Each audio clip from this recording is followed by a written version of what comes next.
Hello ಸ್ನೇಹಿತರೆ, ನಮಸ್ಕಾರ. ನಾವಿರುವಂಥ ಒಂದು ಸ್ಥಳದಲ್ಲಿ ಮಾಡುವಂಥ ಕೆಲಸದಲ್ಲಿ ಖುಷಿಯನ್ನು ಬಿಟ್ಟು, ಅನುಭವಿಸೋದನ್ನು ಬಿಟ್ಟು ಬೇರೆ ಎಲ್ಲೆಲ್ಲೂ ಹೋಗಿ ಏನೇನೋ ಮಾಡ್ತೀನಿ, ಸಾಮ್ರಾಜ್ಯವನ್ನು ಕಟ್ಟಿ ಅಧಿಪತಿಯಂತೆ ಬಾಳ್ತೀನಿ, ಆಮೇಲೆ ನಾನು ಖುಷಿಯಾಗಿರ್ತೀನಿ ಅಂತ ಅಂದ್ಕೊಳ್ಳುವಂಥ ಒಂದಿಷ್ಟು ಜನರಿಗೆ ಈ ಒಂದು ಚಿಕ್ಕ ಕಥೆಯನ್ನು ಹೇಳುವಂಥವನಾಗ್ತೇನೆ. ನೀವು ಕೊನೆ ತನಕ ಈ ವಿಡಿಯೋನ ನೋಡಿ, ಕೊನೆಯಲ್ಲಿ ನಿಮಗೆ ಅರಿತಂಥ ಒಂದಿಷ್ಟು ಸ್ವಾರಸ್ಯಕರನ ನೀವು ಕೂಡ ಜೀವನದಲ್ಲಿ ಅಳವಡಿಸಿಕೊಳ್ಳಿ. ಹಾಗೆ ಕೊನೆಯಲ್ಲಿ ಕಾಮೆಂಟ್ ಬಾಕ್ಸಲ್ಲಿ ನಿಮ್ಮ ಅನಿಸಿಕೆಯನ್ನು ಕಾಮೆಂಟ್ ಮಾಡೋದನ್ನು ಮರಿಬೇಡಿ. ಬನ್ನಿ ಕತೆ ಶುರು ಮಾಡೋಣ. ಒಬ್ಬ ವ್ಯಕ್ತಿ ಇರ್ತಾರೆ, ಅವರು ಒಂದು ವರ್ಷಕ್ಕೆ 50 ಲಕ್ಷ ರೂಪಾಯಿ ಸಂಬಳ ಬರುವಂಥ ಕೆಲಸ ಮಾಡ್ತಿರ್ತಾರೆ. ಆದರೆ ಆ ಕೆಲಸವನ್ನು ಬಿಟ್ಟು ಹೇಗೆ ತನ್ನ ಜೀವನದಲ್ಲಿ ಒಂದಿಷ್ಟು ನಿಜ ಜೀವನದ ಹಾದಿಯನ್ನು, ಸ್ವಾರಸ್ಯವನ್ನು ಅರಿತುಕೊಳ್ತಾರೆ ಅಂತ ನೀವು ತಿಳಿದುಕೊಳ್ಳಬೇಕು. ವರ್ಷಕ್ಕೆ 50 ಲಕ್ಷ ರೂಪಾಯಿ ಸಂಬಳ ಬರುವ ಕೆಲಸವನ್ನು ಬಿಟ್ಟು ತನ್ನದೇ ಆದ ಸ್ವಂತ ಕಂಪನಿ ಕಟ್ತಾನೆ.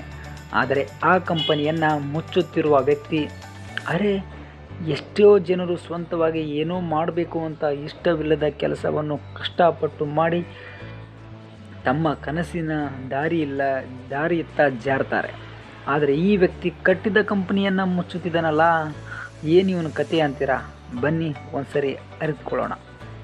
ಎಲ್ಲರಂತೆ ನಾನು ಯಾಕೆ ಸ್ವಂತ ಬಿಸ್ನೆಸ್ ಮಾಡಬಾರ್ದು ಅಂತ ಹಠಕ್ಕೆ ಬಿದ್ದು ಬಿಸ್ನೆಸ್ ಮಾಡ್ತಾನೆ. 50 ಲಕ್ಷ ರೂಪಾಯಿದ ಕೆಲಸವನ್ನು ಬಿಟ್ಟು ಈ ವ್ಯಕ್ತಿ 8 ಕೋಟಿ ರೂಪಾಯಿ ಬಂಡವಾಳ ತೆಗೆದುಕೊಂಡು ಕಂಪ್ನಿ ಕಟ್ತಾನೆ. ಅದನ್ನು ಲಾಭದ ಹಳಿಗೆ ಕೂಡ ತರ್ತಾನೆ. ಆದರೆ ನಿರಂತರ ಒತ್ತಡ, ವೈಯಕ್ತಿಕ ಸಂಬಂಧಗಳ ನಶಿಸುವಿಕೆ ಇವೆಲ್ಲವೂ ಆತನನ್ನು ಹೈರಾಣುಗೊಳಿಸಿವೆ. ಎಂತಿಂಥವರು ಕಂಪ್ನಿ ಕಟ್ತಿದ್ದಾರೆ, ಕೋಟಿಗಳಿಗೆ ಲೆಕ್ಕವಿಲ್ಲದಂತೆ ಬಂಡವಾಳ ಸಿಗುತ್ತಿದೆ. ನಾನ್ಯಾಕೆ ದೊಡ್ಡ ಕಂಪ್ನಿ ಕಟ್ಟಬಾರ್ದು ಅಂತ ಮಾಡುವಂಥ ಕೆಲಸವನ್ನು ಬಿಟ್ಟು ಕಂಪ್ನಿ ಕಟ್ತಾನೆ, ಲಾಭದಾರಕ್ಕೆ ತಂದು ಕೊನೆಗೆ ಪರಿತಪಿಸುತ್ತಿರುವಂಥ ಘಟನೆ ನಡೆದಿದೆ. ತಮ್ಮ ಸೋಷಿಯಲ್ ಮೀಡಿಯಾದಲ್ಲಿ ತನ್ನ ಅನುಭವ ಹಂಚಿಕೊಂಡಿರುವ ಆತ ಸ್ಟಾರ್ಟಪ್ ಫೌಂಡರ್ ಆಗಬೇಕೆನ್ನುವ ಭ್ರಮೆಯಲ್ಲಿದ್ದ.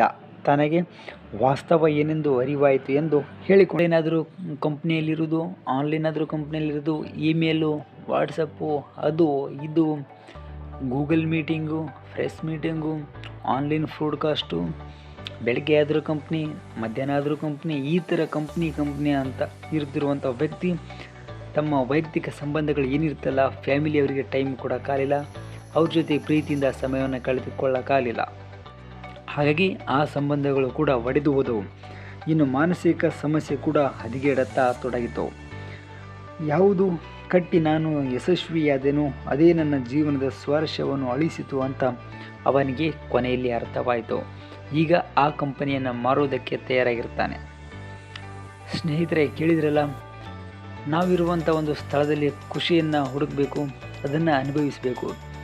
ಇವಾಗ ನಾನು ಖುಷಿಯಾಗಿಲ್ಲ, ನನಗೆ ಖುಷಿ ಸಿಗ್ತಾ ಇಲ್ಲ, ಮುಂದೆಲ್ಲೋ ಹೋಗ್ತೀನಿ, ಮುಂದೆ ಯಾವಾಗೋ ಟೈಮ್ನಲ್ಲಿ ಖುಷಿ ಪಡ್ತೀನಿ, ಆವಾಗ ಅನುಭವಿಸ್ತೀನಿ ಅಂತ ಅಂದ್ಕೊಂಡ್ರೆ ಅದು ನಮ್ಮೆಲ್ಲರ ಮೂರ್ಖತನ. ಯಾಕಂದರೆ ಸಮಯ ಮತ್ತೆ ತಿರುಗಿ ಬರಲ್ಲ.